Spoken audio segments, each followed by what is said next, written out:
माँ बेटी ने मिलकर के सत्यम भगवान जी का व्रत पूजन किया, जिसे भगवान जी प्रसन्न हो गए। और जिस राजा चंद्रकेतु जिसके पिता और पति जेल खाने में बंद थे, उस राजा चंद्रकेतु को रात में भगवान जी स्वप्न देते हैं, कहते हैं राजन को, जो तुमने निर्दोष कैदी अपने जेल खाने में बंद करके सवेरा होते ही नहीं खोल लो, मैं तुम्हें तुम्हारा सर्वनाश कर दूंगा। राजा बड़वाकर नींद से जगता है, रात वाला सत्य मंत्रियों से बतलाता है, मंत्री भी राजा को सलाह देते हैं, राजन आपसे बहुत बड़ी भूल हो गई। 12 साल बीत गए, आपने ना तो कभी इन कैदियों की सुनवाई की, न तो इनकी पेशी डाली। आपको एक बार इनसे बस पूछना चाहिए था कि ये अपराधी निर्दोष हैं, सुबह का सपना सच्चा होता है, आप इन दोनों को तुरंत सुनवा दीजिए। राजा का आदेश हो गया, इन दोनों को जेल खाने से बाहर निकाला जाता है। कितने दिनों में उनके बहुत बड़े बड़े बाल दाढ़ी हो गए, राशि कपड़े पहनाए जाते हैं, राशि भोजन करा करके राजा पेश किए जाते हैं। राजा इनसे कहता, देखो 7 दुनिया अपनी भाग वस्तु में महान दुख पाया है, लेकिन तुम्हें कोई दुख नहीं है। अब तुम निर्भय होकर अपने नगर देश ले जा सकते हो। 7 दुनिया ने जो भी धन की दुकानों से लिया था, उससे 16 गुना धन की नौका बढ़वा देता है। इतना धन पाकर बनिया खुश हो जाता है, होता है इतने दिनों तक मैं व्यापार करता, इतना धन नहीं कमा पाता, और देश में हमें किसी ने देखा, जेल खाने में व्यापार करते रहे खुशी खुशी अपने दामाद को साथ में लेकर के अपनी नौकाओं को सहज कर 7 दुनिया जी अपने नगर देश में चल देते हैं। यदि श्री स्कंद पुराण रेवा खंडे धाम तृतीयोध्याय बोलो सत्यनारायण भगवान।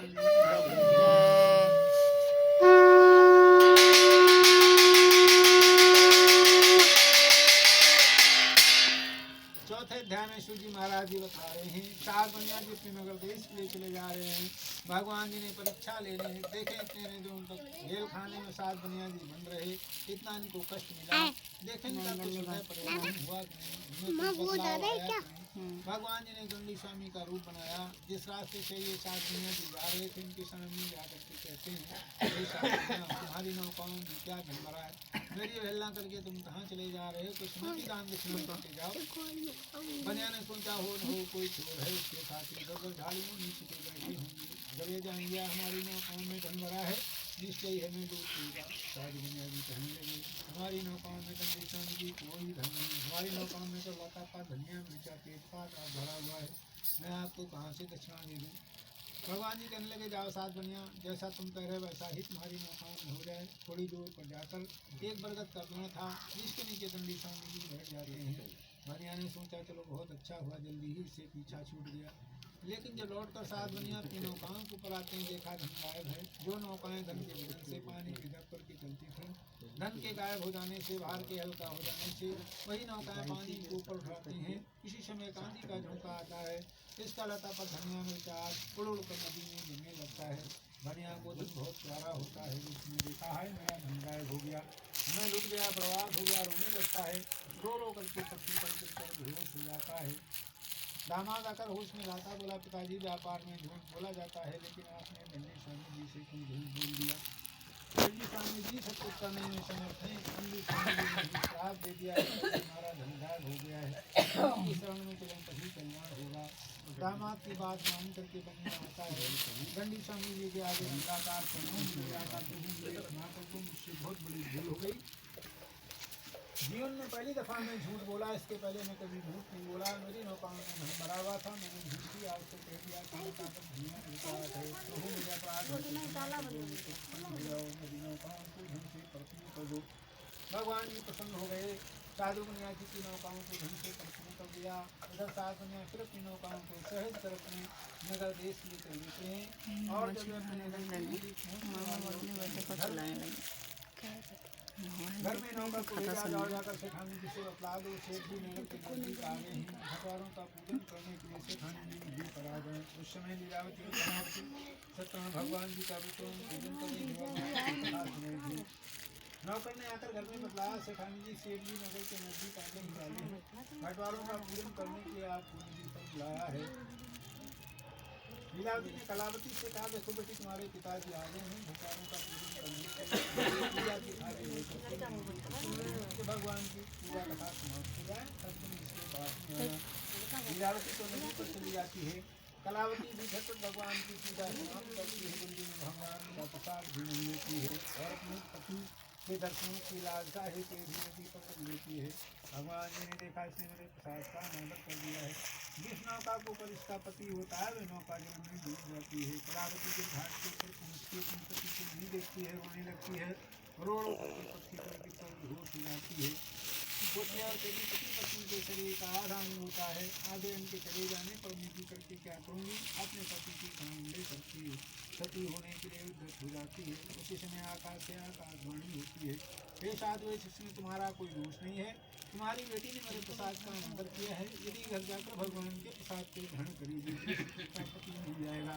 कलावती लौट करके आती, भगवान के प्रसाद को ग्रहण करती है।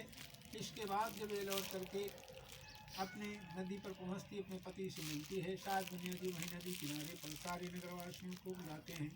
इष्ट मित्रों, बंधु बांधव, सकुटुंबियों, रिश्तेदारों, पड़ोसियों को बुलाते हैं। आचार ब्राह्मणों को बुलाकर 1.25 सोने की पताकाओं को बनवाकर भगवान का सोने का सिंहासन बनवाते हैं।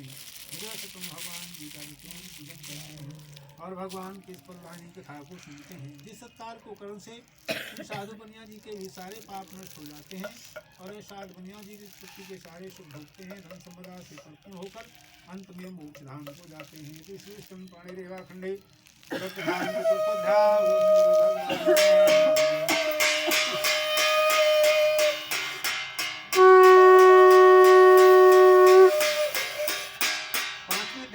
महाराज जी बतला रहे हैं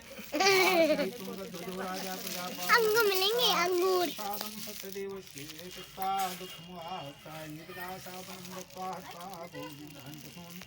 कहते हैं तुंगद नाम का राजा था जिसने भगवान के प्रसाद को त्याग कर महान भक्त पाया था।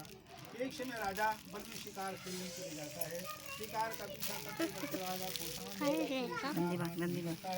राजा थक जाता है, घोड़े को पेड़ में बांध देता है।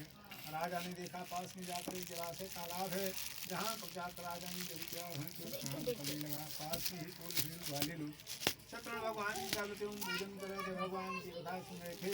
राजा भगवान की पूजा कथा देखकर ना तो पास में जाता है नहीं भगवान को प्रणाम करता है। बाल वालों ने लाकर भगवान का प्रसाद राजा को दिया। राजा अपने वहाँ अहंकार में तो यहाँ का राजा हूँ, मैं छोटी जात के लोगों का प्रसाद नहीं लूँगा। भगवान का प्रसाद राजा वहीं रख अपने नगर में चला आता है।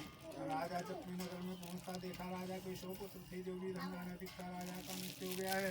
विचार किया राजा ने सतम भगवान को मुझे श्राप दिया है, इसीलिए हमारी ये दशा हुई, हमें वहीं चलना चाहिए जहाँ भगवान की पूजा कथा हो रही थी।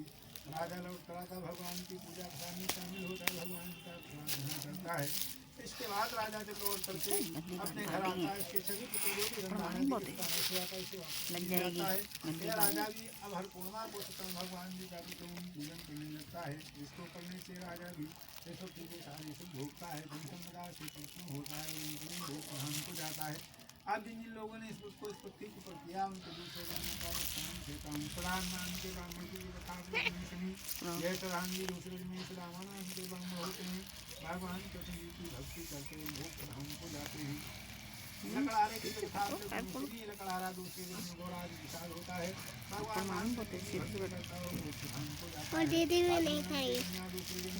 सत्यपति नाम के राजा होते हैं जो कि अपने पुत्रों को पत्नी के साथ में आरे से चीरकर भगवान की परीक्षा में पास होते हैं और भी वो शाम को जाते हैं।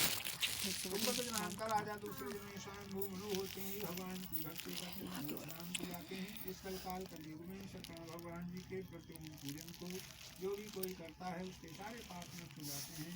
वह व्यक्ति पृथ्वी के सारे सुख भोगता है, धन संपदा से प्रसन्न होता है और अंत में वो शाम हो जाता है। इसमें कोई चिंता नहीं करना चाहिए। किसी संपन्न पंचमोध्याय भगवान की जय।